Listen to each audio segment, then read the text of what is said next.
What happens when mistakes you make cause trouble for others?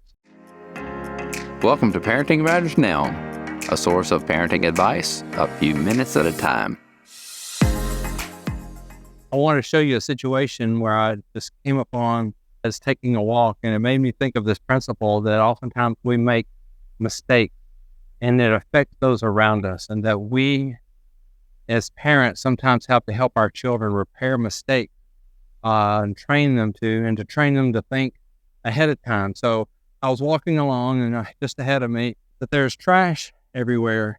And I am at a place where there are a lot of vacation homes, and someone apparently had taken the trash out.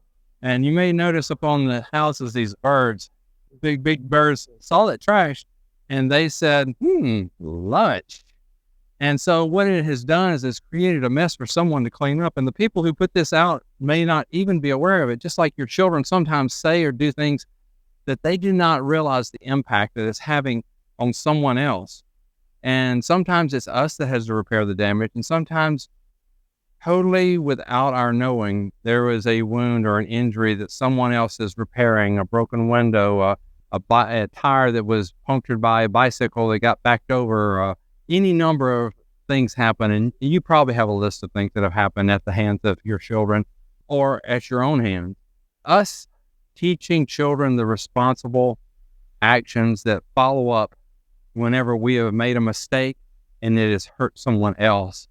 And we didn't intend to hurt someone else, but nonetheless, there is a damage. There is a situation that needs to be fixed, so to speak. I encourage you to not do all the fixing yourself, but to point out to your children the mistake that was made, not in a condemning sort of way, but in an understanding sort of way, and say, here are some things that you can do to make that right, or help them to create their own solutions. I once told a story of a friend who had a preteen son that thought it would be a great idea, he and his buddies, to roll the baseball field, the community ball field, with toilet paper, and they made a tremendous mess.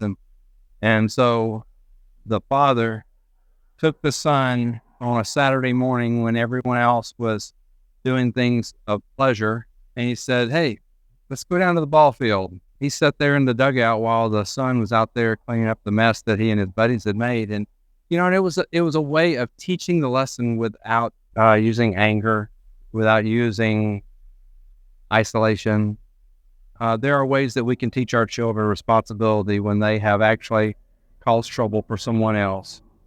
So look for opportunities to take advantage of those mistakes that are made either by you or by your children. Maybe your whole family made a mistake, and you as a family can repair it. It's an attitude of responsibility. This is Dr. Roger Smith with Parenting Matters Now. Subscribe to Parenting Matters Now for more advice, or go to rogersmithmd.com to search for more topics. See you next time.